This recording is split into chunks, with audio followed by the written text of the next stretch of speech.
Recording this meeting today, just so that folks who maybe weren't able to schedule in this timing could still view our excellent presentation that we have planned for you today.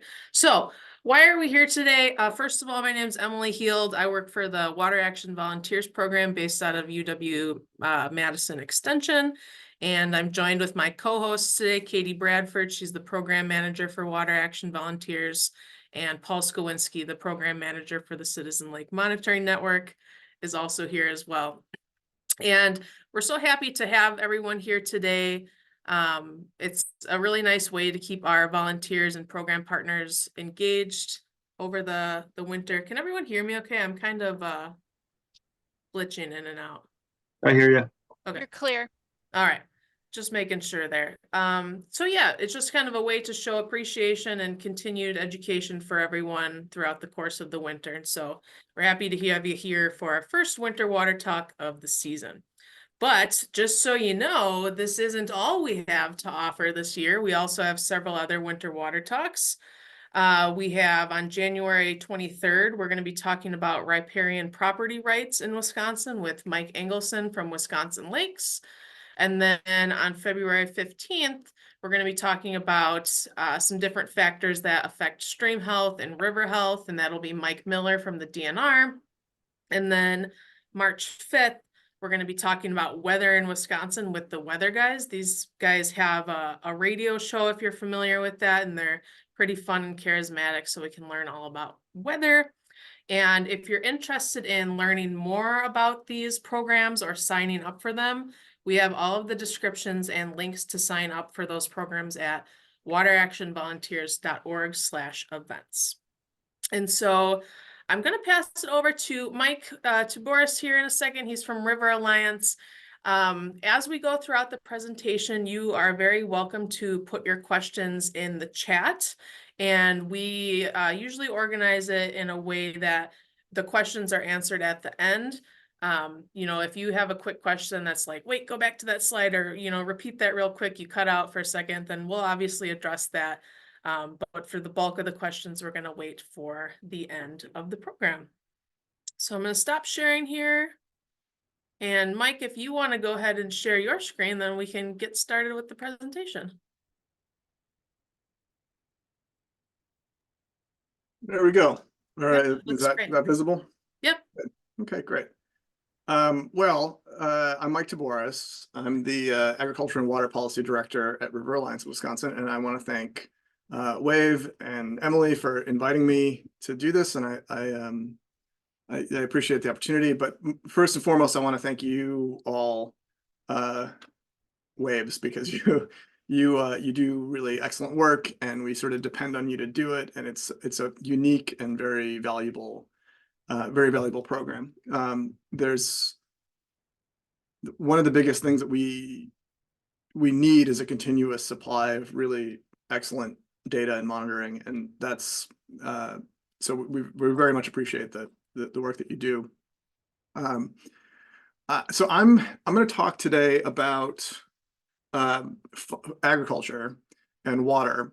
And I was telling Emily, you're a tough crowd to talk to because there's such a wide range of experience and interest in the group. And this is always true when you talk about agriculture and water. But so I'm going to try to do both things at the same time. I'm going to give you a little bit of background on the situation that we're in, but also I really want to focus mostly on forward-thinking elements of how to respond to the challenges that we have with agricultural water impacts in the state of Wisconsin.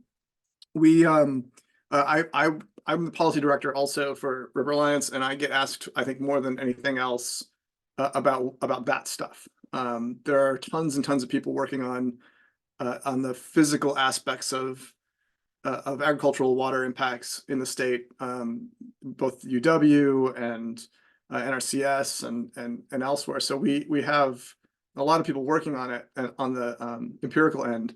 It's less clear how to approach it from a policy and sort of systems change kind of way. So I want to talk a little bit about that and let you have an opportunity to chat about that. So that's my agenda. And I've kind of simplified this question into can we fish and farm at the same time, and um, I'll let you figure out what I think the answer to that is as we go along. So first a little bit about River Alliance. I'm sure that many of you are familiar with us, but this is our 30th year.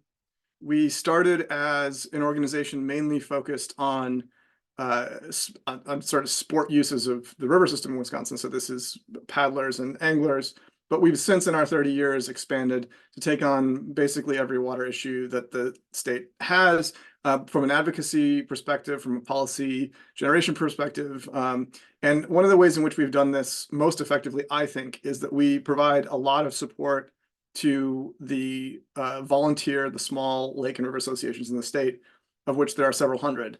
They're very important because not only are they the places where the most activated and energized people trying to protect water in the state go and to do that, but also because a lot of the implementation energy and money that gets spent flows through those groups into action. So we think it's very important that they exist, that they thrive and survive, that they become strong organizations, and that they have someone to go to when they need that help. And so we provide that to them.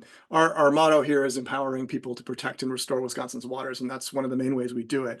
I was brought on a few years ago to work expressly with the farm groups in the state. There's, as you probably know, a growing number of farmer-led watershed organizations, and our theory of change is that watershed organizations matter for water protection and improvement. And the farmer-led groups are no exception. They are watershed groups like any other. So we want them to be strong, to have good connections with the other existing watershed groups in their area, and to do as much local, focused, energized water protection work as they can do. And then we also want to represent them, or help them represent themselves as much as possible. So that's the work that we are doing. We also, we've got specialists not only in agriculture, but also in aquatic invasive species, dam removal, climate change, toxics, and a couple of people who work on campaign organizing. So we've got a full slate of great people on our team. So let's see here. So I want to talk a little bit about these controls here. I want to talk a little bit about the two major industries that Wisconsin has, and that in some ways sort of compete with one another for financial and policy space. And that is tourism and our farm industry. They're both major industries in Wisconsin, and they have somewhat competing interests in land use policy. Farming contributes about $22 billion annually to the state's economic production. That's just the on-farm activities. If you include all agricultural activities like processing, it ends up being about $104.8 billion annually. A substantial chunk of that is food processing. And as you can see when you think about that total number versus what's on farm, how much the processing part contributes. We'll come back to that in a little bit because that turns out to be important. One of the other major industries that we have is tourism. In 2022, tourism contributed $23.7 billion on the same metrics as the farm ones, which is pretty typical year on year for Wisconsin. A huge portion of that is related to our natural resources. It's about fishing, hunting, canoeing, hiking, camping. We draw many people to the state who spend money here for those things. And so protecting our natural spaces and giving people places to do that is a big part of our economy. Farm industry groups have consistently pressed for less environmental regulation and weaker controls on environmental impacts over the years. There's an acknowledgement, I think, in the farm community that has to change. There's a lot of interest in doing more to protect water and soil health in particular, and to lessen erosion. And so I think that's an issue there. Largely, it comes in the form of trying to identify consumer attitudes about it and relying on the idea that consumers will demand change. And here I'm mostly talking about the industry, the farm industry groups, and not individual farmers.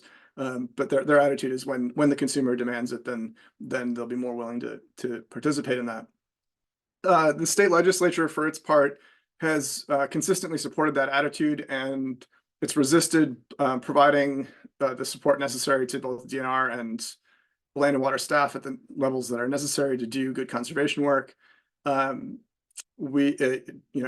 rejected conservation easements like the Pelican River Forests project, despite the fact that that was eventually funded by USDA. I tell you all this just because we've got two major industries in the state that have a somewhat different attitude about land use policy, and there isn't a strong defensive one over the other at the moment. I want to talk a little bit about how this plays out. So oops.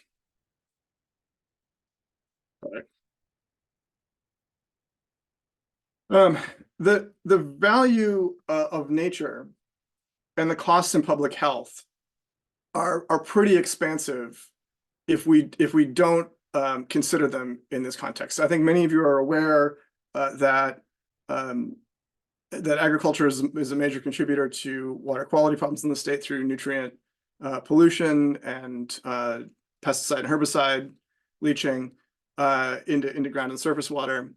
We look often at the costs of making changes to farm systems to prevent that, or immediate sort of cleanup from acute cases.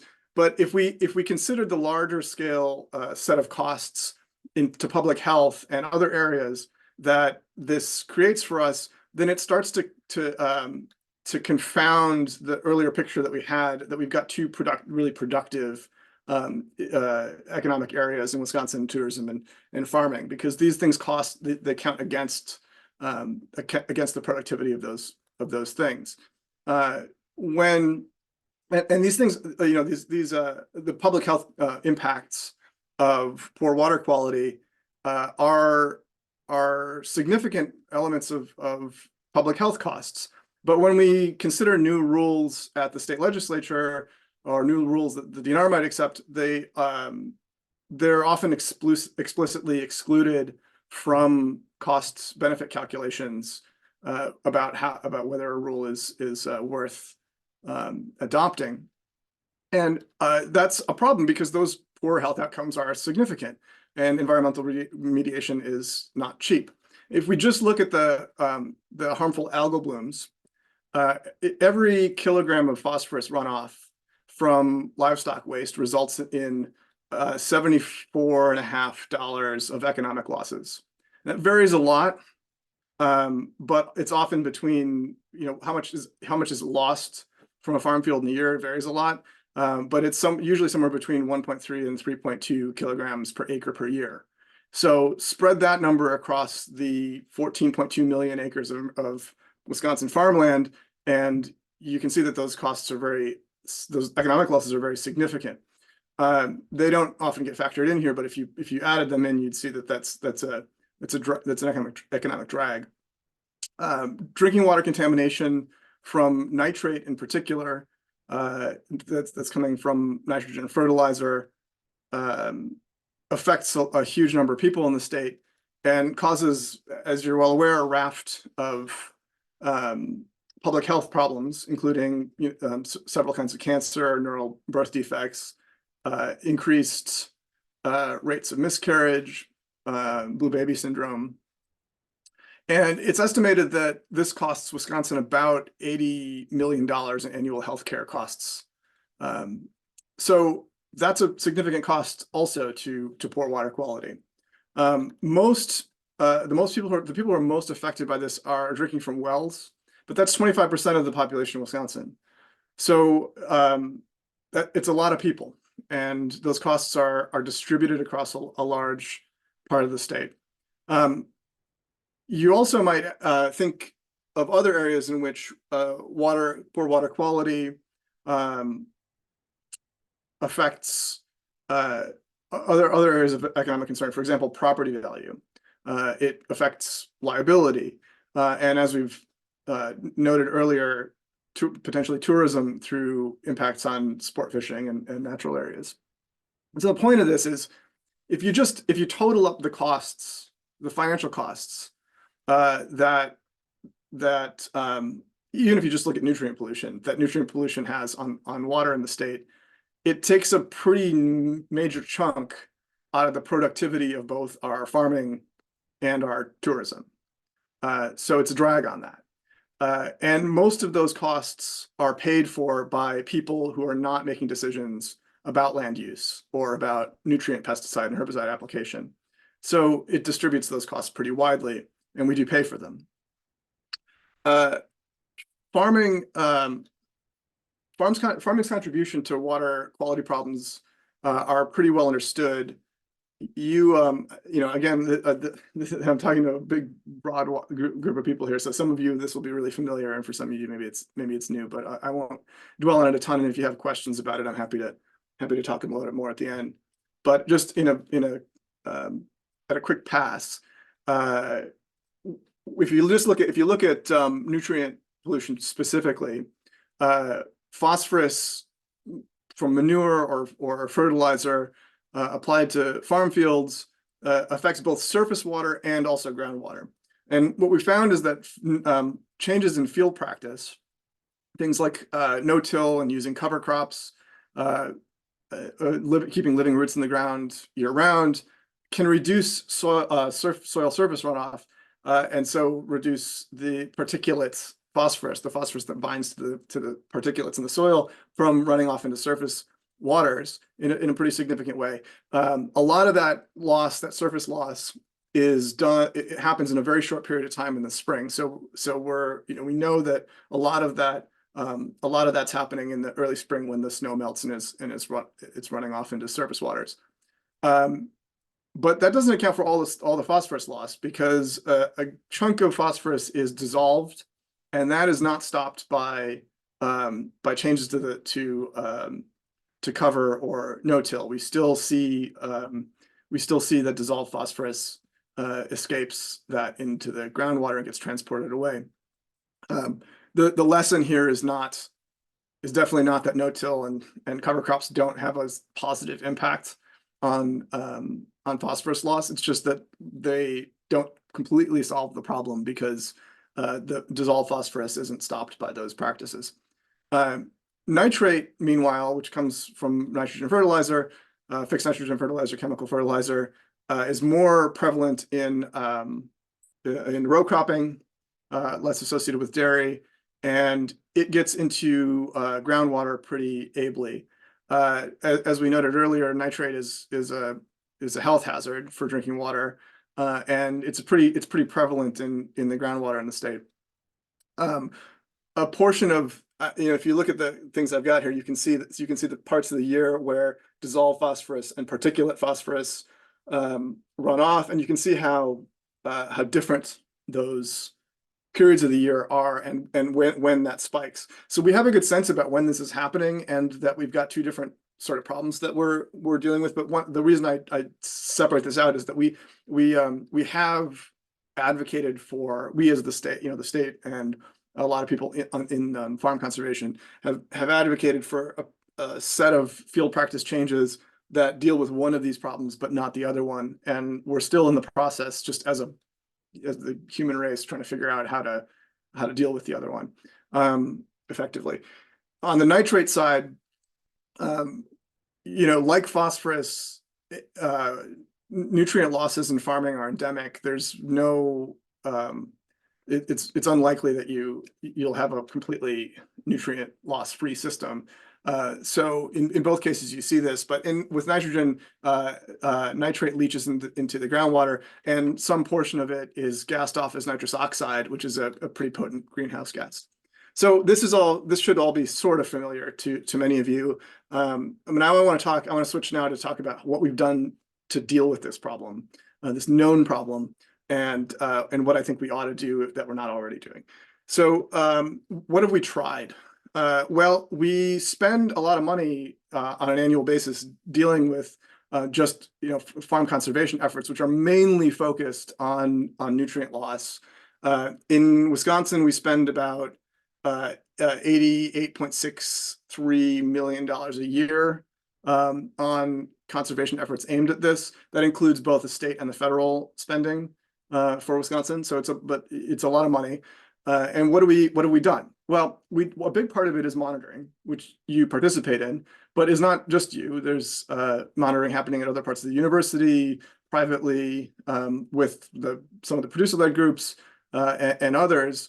So there's a lot of monitoring happening. We have a better sense about where nutrients are coming from and where they're going to than we ever have. So that's great. We are getting that picture. It's difficult to measure actual concentrations of things coming off of a farm field at a wide scale. It's technically complicated and expensive. So a lot of this is achieved through modeling, but modeling is improving, and I suspect that there'll be some neat AI work eventually on improving that. But that's, I'm no pro at that. So, but I suspect there will be. We also have nutrient management plans in the state. Everybody who applies nutrients to any field is required to have a nutrient management plan. Although the one caveat is that they are required to do it if they're offered cost share by the state. So many don't. Finding ways to reject cost share is kind of a little cottage industry for some people. But staffing and enforcement is a real challenge too, because even if we had a wide interest in it, it's difficult we just don't have enough people to check up on those. Even if every farm had a nutrient management plan, there isn't really any significant monitoring of whether they're followed. Most of what we've done on the nutrient end has been voluntary incentive programs. So these programs pay farmers to adopt practices, usually a portion of it to reduce the cost. And that money comes from the state and the federal government. There's a lot of money available right now to do exactly that. But the way that this works is farmers will decide to adopt a conservation practice, and then it'll be partially paid for by grants from or incentive payments from the state or from the federal government through a large number of programs that we can talk about. In 2010, the state instituted a phosphorus rule that set phosphorus limits for certain soils. We have seen real reductions in phosphorus since then, although as you can see from this graph, they're almost exclusively from reductions from point sources, overwhelmingly from utilities doing work to remove phosphorus. So most of that's where that's come from, to a lesser extent from large confined animal feeding operations that have wastewater permits that get treated as point sources. We also have a lot of mapping and plan creation. So the DNR has invested very heavily in total maximum daily load assessments and 9 key element plans. And these are good for telling us just how much change would be necessary to return to functioning water systems and helping us identify where those problems are acute. So what has this gotten us? Well, we have fairly, there's an increasing amount of application of these practices at the field level, but it's still pretty low. We have on average between 2015 and 2022, 6% of Wisconsin acres that have cover crops. This is data from the Optus viewer, and which is fun to play around with. We have about 33% nutrient management plan coverage. That's 33% of the farms in the state have a nutrient management plan, despite the fact that they're required for all farms. There's about 1% of total acreage in the state is no-till. And I think there's other things here that don't get counted as what we get out of this, but they ought to be. So one of them is farm consolidation. The farm economy is such that profitability strongly encourages consolidation. Larger farms are able to use that economy of scale to make money. It's a difficult business to be in, and so it makes a lot of sense to do that. But it's also the case that as you're a large operation trying to keep costs as low as possible, conservation is mostly an extra expense, and so it tends to not happen at higher rates on those larger farms. So I don't want you to argue. I don't want you to think that I'm arguing here. Don't jump to the thought that I'm arguing here for like stricter regulatory control or something. I'm not sure what the right thing to do is here. All I'm saying is that the existing voluntary efforts are expensive and pretty slow. And in the meantime, they have costs and somebody pays for them. And those are just facts. I also have mixed feelings about the farm consolidation. On the one hand, we all want to see farms of every scale survive and thrive in Wisconsin. We want to see we have a lot of farm diversity here in a way that other states around us do not, and we're consistently losing it. The rate of dairy closures in particular is high and continuing, and that's a real challenge for us. On the other hand, a future with fewer larger farms is one in which environmental regulation is more possible because you've got fewer targets. So there's a weird sort of future here that I think people have to wrestle with. So there's that. I think a lot of people want to see the rural landscape protected and small towns functioning. We want that, but it's pretty difficult to see how that happens given the current trends in agriculture. So I want to take a quick aside here before I talk about solutions, to talk about something that maybe you don't really often hear about in this sort of setting. But I spend a lot of time talking to people, farmers and non-farmers all over the state in different sorts of groups. And I keep coming back to this over and over again. So I want to think about it a little bit, maybe out loud with you. People are very sensitive about responsibility. They're very sensitive about blame. They immediately are reactive if to the thought that they're being criticized or told especially by somebody who doesn't who they don't identify with, that they're not doing things correctly. And it just isn't a good strategy for engaging people to do that. Nobody reacts well to being told that something that matters quite deeply to them is wrong. So here's my aside. If we want systemic change, and I think given the proceeding, we need it, if we were going to actually make a significant change here, then it has to come from a more broadly shared sense of responsibility and mission across communities. It can't be the case that we treat the farm community like it's fully responsible for this change, and we can't treat the non-farm community like they're inherently hostile to agriculture. There's no way to make big systematic change if you do that. We need a shared sense of responsibility and mission.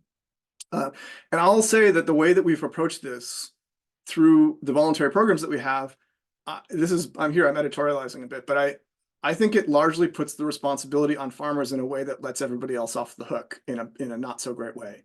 Because it basically says, here's a bunch of money to do these practices. If they do or don't work, then really that's the farm's fault. And we pay for this through taxes. It's an investment that the citizens of Wisconsin want to make in supporting the farm community. But because it is very much a no contract transfer program from one population to another, it leaves very little room for what I think of as empathy between those communities. I know maybe you think I'm talking in kind of floofy psychological terms, but this really matters, I think, to making progress.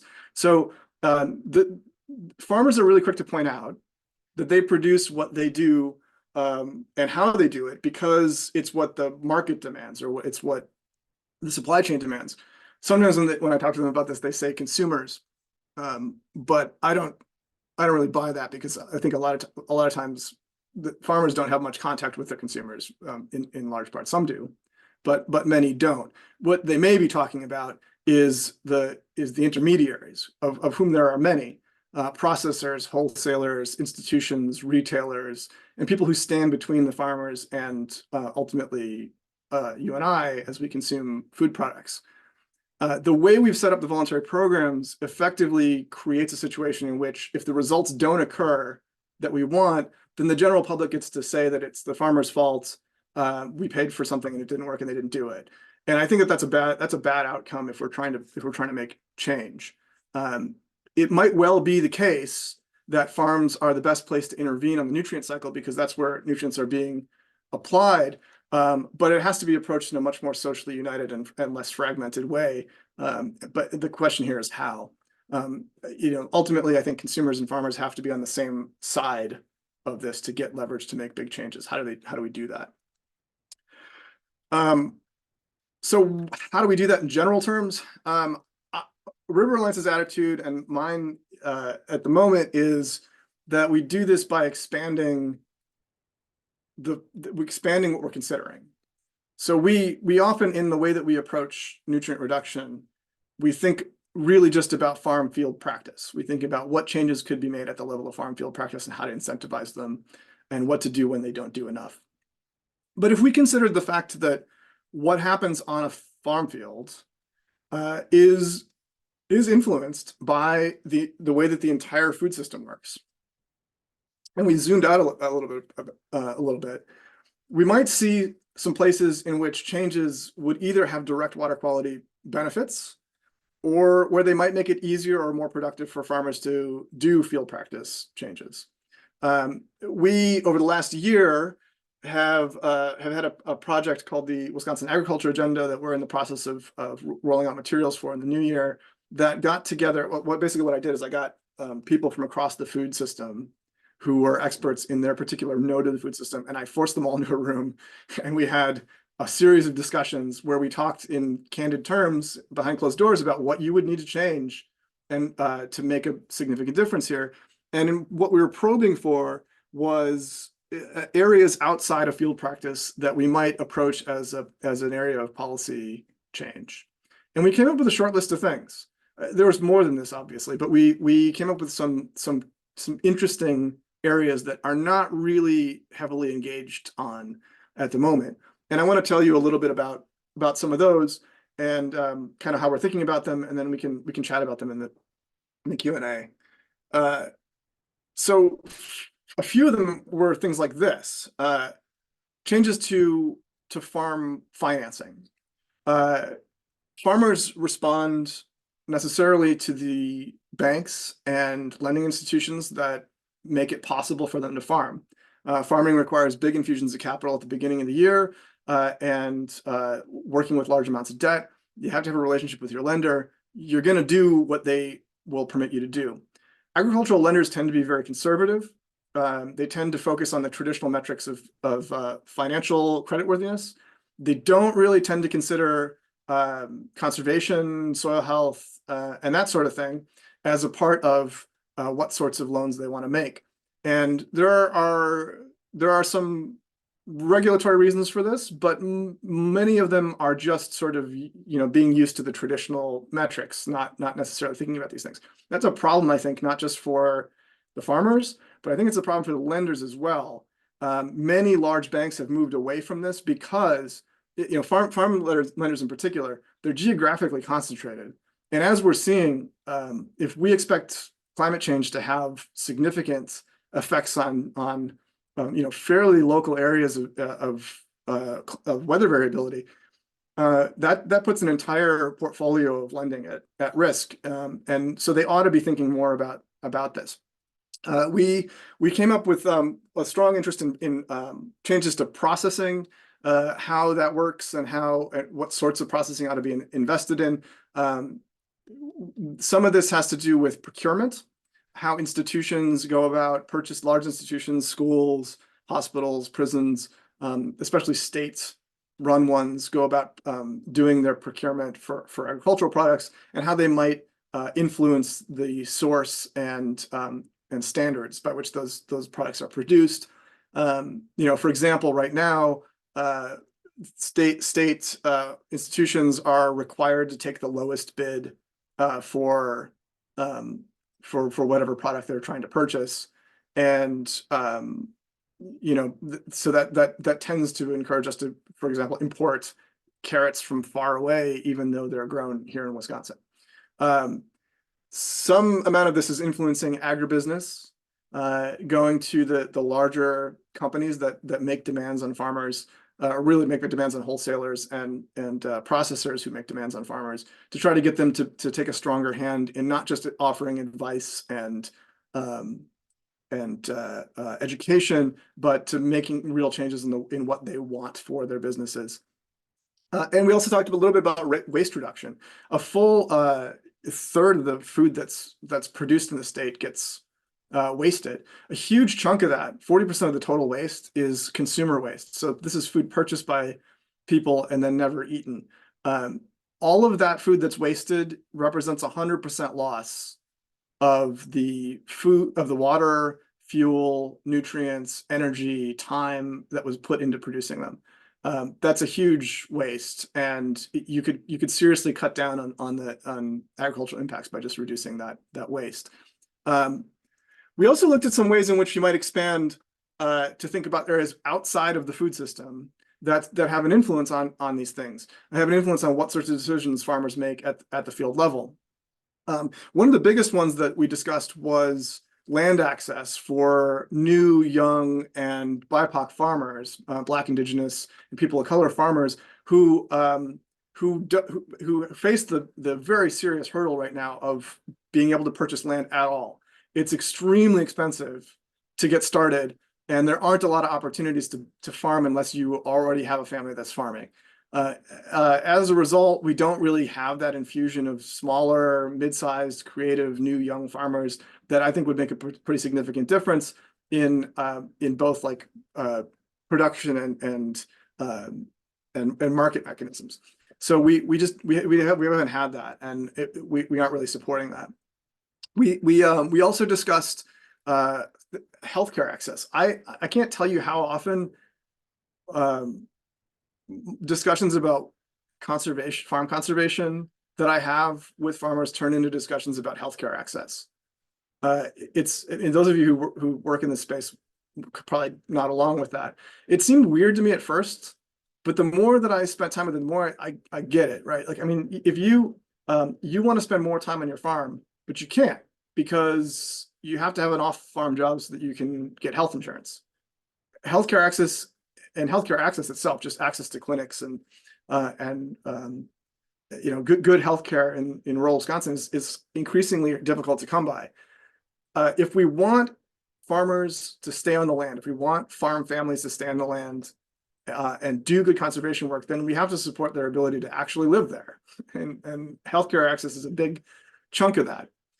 We also talked about changes at the national level to crop insurance. That's a long, difficult discussion. It's very difficult to see how, at a macro level, we don't get significant change in farm systems without major changes to what federal crop insurance supports. There are some suggestions about how to go about doing that, but until it not only permits but starts privileging conservation work, it's very unlikely that the parts of the country that are mostly locked into large-scale two-crop corn soy rotations are going to do anything different.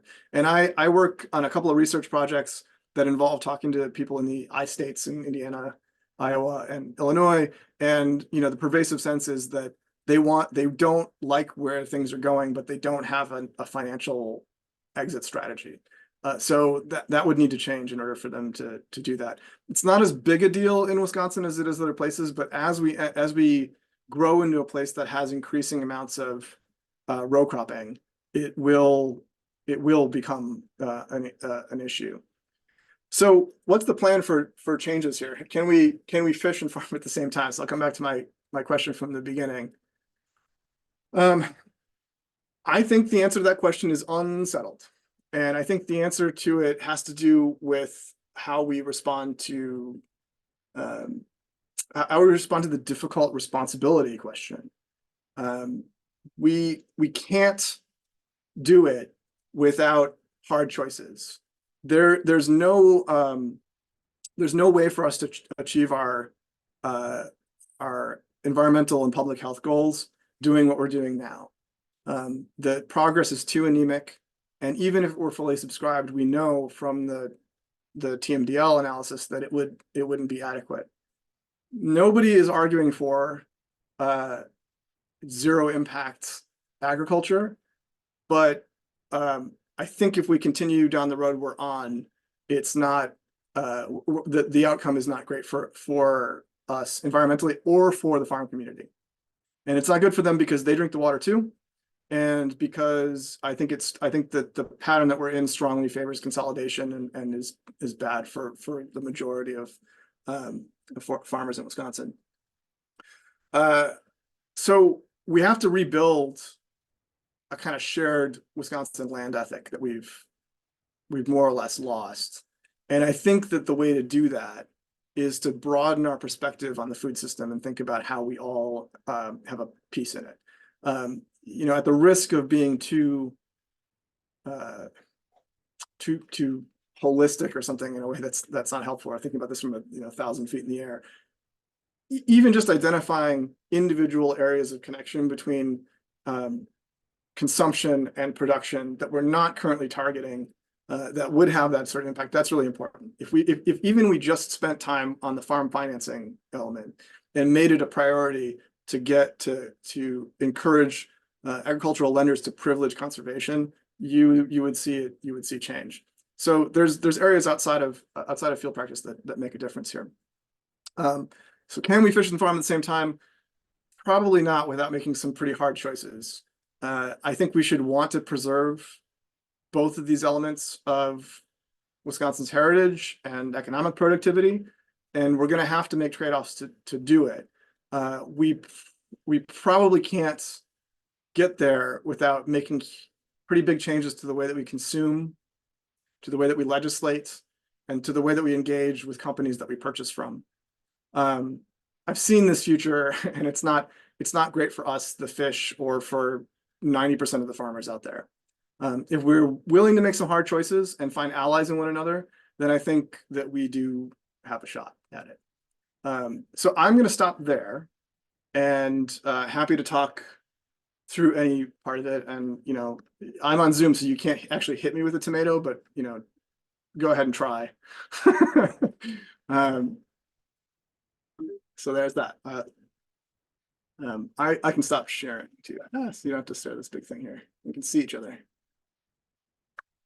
There we go. All right. Thanks so much, Mike. That was really interesting. I like the kind of, human, psychological, sociological aspect of all this. It really puts an interesting, it makes me think of a lot of things. So I think that was what I was hoping for. Yeah. So we do have a couple questions in the chat, and just a reminder to folks, if they have any questions, they're welcome to put them in the chat. We do have a quick question. You had a very beautiful graphic that said sustainable food is, and it's very colorful. And someone's wondering where they can find that. Yeah, I'm blanking on the website now, but let me hang on a second. I'll look for it, and I'll tell you in a second, because I haven't. I can see it, but I can't remember exactly what. So just ask me another one, and I'll find it. Okay. Our next question is, how are small and middle-sized farms, including organic and conservation organizations like yours, represented in farm bill discussions? In farm bill discussions,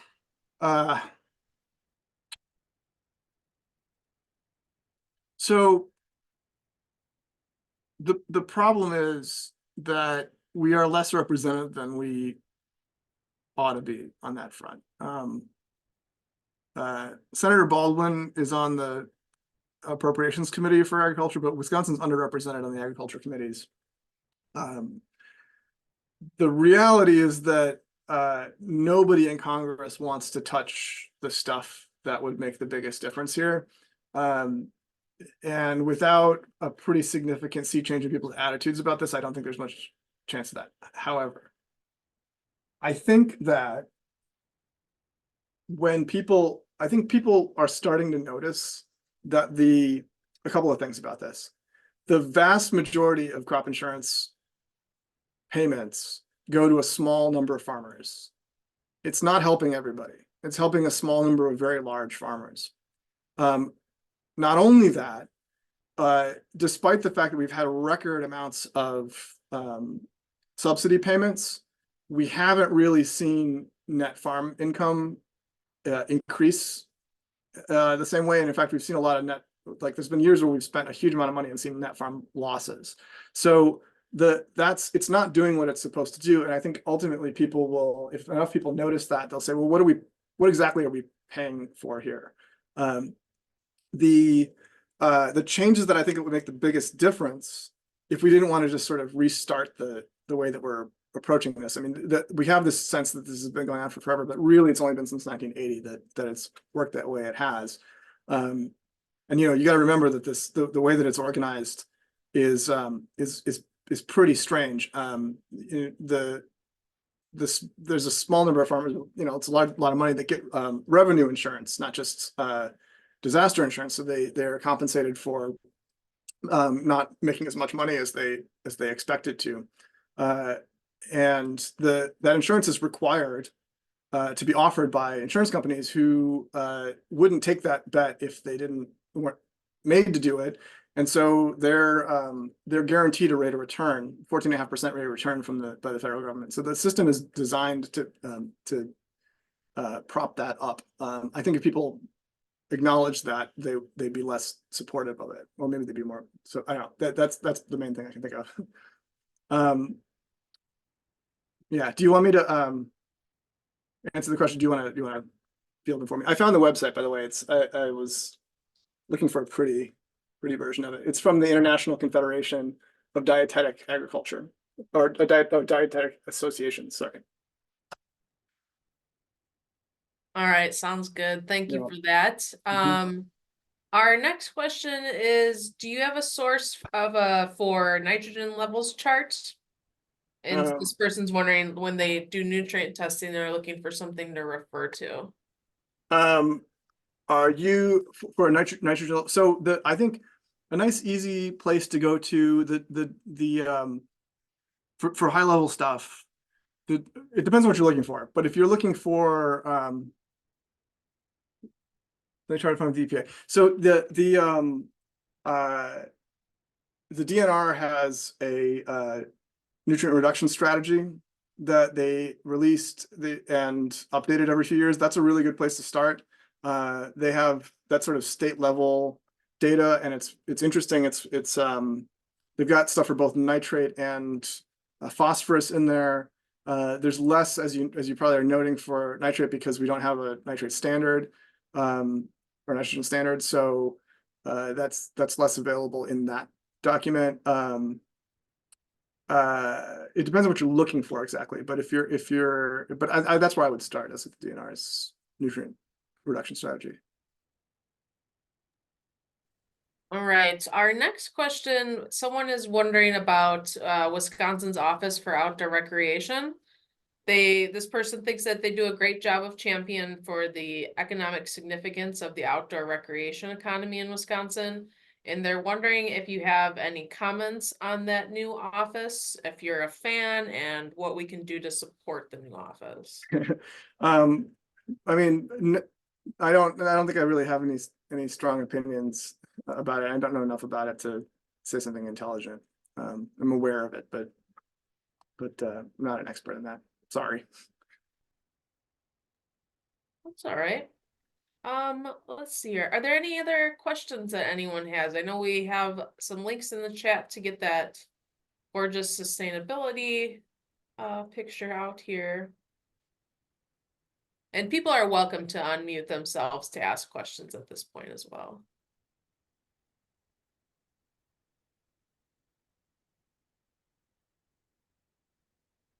Okay.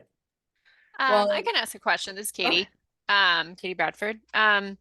So your title, in the spirit of your title, can we farm and fish at the same time? I know of at least one group of fisher people and farmers who are working together. I think it's in the Driftless region. Mhm. Do you see that happening, you know, we have producer-led watershed Yeah. groups. Are there fish and farmer groups? Is that becoming more prevalent for those groups to collaborate and form watershed groups, or are they kind of separate right now? It's becoming more common, but it's a very small sample size. There are a handful of groups in the state that are where existing watershed groups, sport fishing or not, have paired up with or are jointly working with producer-led groups. We're in a kind of interesting period with the producer-led groups because the program was very successful, and there are more groups applying than there's funds to support them. And I think that originally it was designed not to support those groups for forever, but to kind of get them to start up. And so we're in that period where some of those groups started up and they're succeeding, and some of them are not. I personally, and River Alliance's attitude, is that the success and stability of those groups over time is going to require building relationships with the existing watershed groups in their area. There are many well-established watershed groups in the state that do excellent work and that have the trust of the community, that provide good data collection, good program implementation. And I think that the producer-led groups that are going to do the best are the ones that are going to build those relationships. And we do see that in a few places. But it's hard because in a lot of cases, there's just not a lot of connection between those two communities. And sometimes there's a lot of animosity. So that takes time and genuine relationship building. A big chunk of what I do on a day-to-day basis is building those relationships. I spend a lot of time with one group and another, trying to build those connections. And it's very slow, because if you're going to do it in a way that's genuine, which is the only way that works, you just have to actually show up. And I'm not the only one doing it, but it is a thing that we need to do more of. If you're in a watershed group, I highly encourage you to find the producer-led group in your area and try to make an overture. If you're in a producer-led group, I highly encourage you to do the same in the other direction. There's more money and more support and more interesting projects available to you if you can do that. And there's some great cases of it too. If you're interested in examples, I'm happy to point people in the right direction. Awesome, thanks. That's such a great answer about the importance of relationship building and the time that it takes. And I think you kind of started to touch on this, but we have someone wondering, is there anything else that we can do to move things along for these fisher people and farmers? Aside, any little effort that people can do to contribute to the cause. What can we do better? Well, what can we do better? I think I hope this doesn't sound lame, but I think a lot of us don't have a good understanding of what other people are dealing with on a day-to-day basis, and a little bit of empathy would go a long way. I know a lot of farmers who are working very hard to do conservation work at their own expense and in difficult circumstances. And having an understanding of how challenging it is to go about doing that when you're trying to do everything else in your life, think about all the just personal stuff you got to deal with, and then it's a lot. So helping that happen, and at least just acknowledging that it's happening, goes a long way. I know it sounds sort of silly and small, but I think one of the problems, I was trying to allude to this earlier, like one of the problems I think with the voluntary incentive program is that it separates those communities pretty significantly. The money comes from us, it goes away, and then it goes to somebody else who does something with it. And you don't really have that reciprocal experience. For mechanical stuff, there's a lot of there are many groups in the state that are working on projects that are like stream bank stabilization projects. There's getting grassed waterways, making sure that water is not coming off of a field and into a waterway. Preventing tiling from going directly into waterways. Those sorts of things make a big difference. But it's area specific. Great. And then pivoting to a new topic, someone's wondering about floodplain crop insurance. Could you comment on the impact of floodplain crop insurance at all and how much is paid out for crop losses on floodplains? Not off the top of my head. Wisconsin, we definitely have challenges with that here because we have a lot of wetland loss. Most of my understanding of that stuff though is there's a couple of crop insurance programs that like the prevented planting program that pay people for not being able to plant under conditions that are too wet. And so in areas that have a lot of intermittent wetland, they over time what that's done is it's actually encouraged people to drain that wetland. And so, but that tends to be more of a problem in the Dakotas than it does over here. I'm not really aware of how much that program gets used in Wisconsin specifically. So I'm sorry, I'm not more help on that. All right, that looks like it's the last of our questions, and we are at about time here. We'd like to wrap up, within the hour. We have a couple of thank yous in here and just a little bit of extra information to read, some comments and side bits. But Mike, we've really appreciated having you here for our winter water talks today. I think this was a great kickoff to our season of water talks, and yeah, we appreciate you being here. We appreciate all of our participants being here, and we will have the recording available as soon as we can for folks to view at their convenience. And so thanks to everyone and happy holidays. Thanks, everyone. Take care.